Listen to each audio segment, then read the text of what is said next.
Lamar Alexander, Chuck Grassley, John McCain, these are not newbies.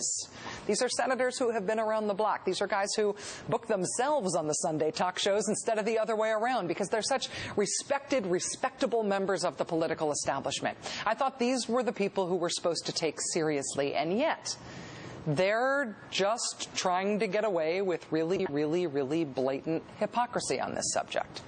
I don't get it. Do they think that they're so respected, they're so mainstream that no one's going to fact check them? They're above that or something? Take another example. Take Senator Orrin Hatch. Senator Orrin Hatch of Utah has just published an op-ed in the Washington Post that has so many blatant, outright, laugh-out-loud falsehoods in it that it made me wonder if maybe there's a deal or something where if you're a United States Senator, if you're a United States Senator who's been in office for 33 years like Orrin Hatch has, you just don't get fact-checked anymore in the Washington Post. They just agree to let you print whatever you want. Is that the rule? Because if that isn't the rule, how else do you explain this?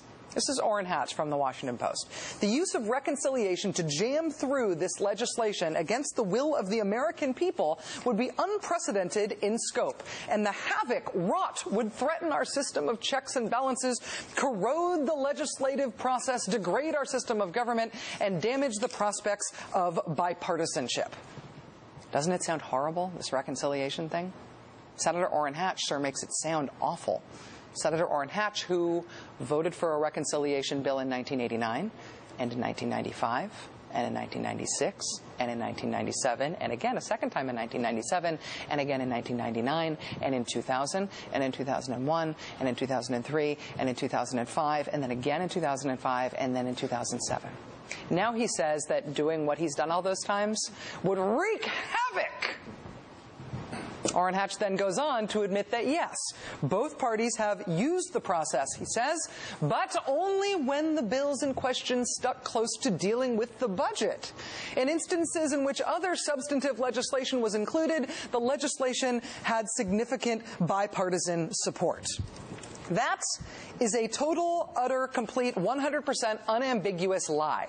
It is a lie. It is an L-I-E, and I do not mean the Long Island Expressway. It is not the truth. Maybe I'm naive. I find it hard to believe they think they can get away with stuff like this. In 2003, Republicans used reconciliation to get the Bush tax cuts passed. The tax cuts that exploded the deficit. They did not get significant bipartisan support for that. They passed it with 50 votes. Dick Cheney had to come in as vice president and president of the Senate to break that tie to give him 51. 2 years later, another reconciliation vote, this time on Medicaid. Republicans were only able to get that one passed using reconciliation, too, because they only got 52 votes for that one. Significant bipartisan support. When Orrin Hatch says, hey, we never used reconciliation for big substantive bills when the vote was going to be close, and when he says that would be unprecedented, he is not telling the truth. It is a lie. Health reform passed the Senate by 60 votes. It passed the House by a majority. And now Democrats are going to pass the last fixes to align the two bills using reconciliation. Republicans used reconciliation a lot for major legislation. They did it all the time, and they're now lying about that record. Orrin Hatch in particular has been there voting with them while they did it just about every single time. And now Orrin Hatch is lying about that in the Washington Post. And the Washington Post is just printing the lying. Who knows? Maybe they'll run a correction.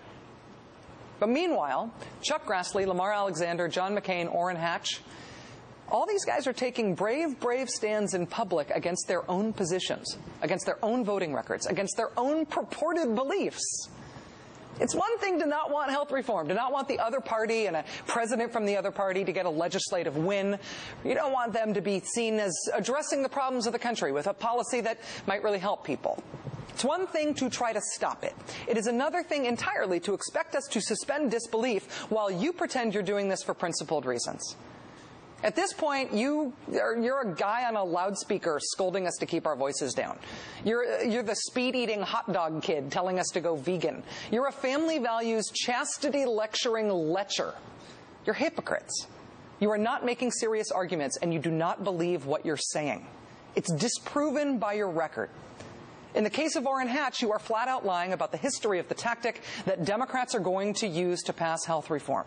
And that is, doing that, lying about what's been done, lying about the record, lying about this tactic, is not actually a substitute for just making an honest argument against health reform. For the Washington Post to print something like this is bizarre. For these established, supposedly mainstream senators to try to get away with this is an insult to everyone they're addressing and to the media in particular. And for us all to just let this slide and call it politics is to surrender to cynicism profoundly. Listen, health reform is going to pass. Chuck Grassley, Lamar Alexander, John McCain, Orrin Hatch, you can't stop it. You can't stop health reform. You tried, but you can't. But you can stop embarrassing yourselves with the blatant hypocrisy and the lying. Come on, get serious. The country needs real debate. The country needs real opposition. The country needs you guys to grow up here.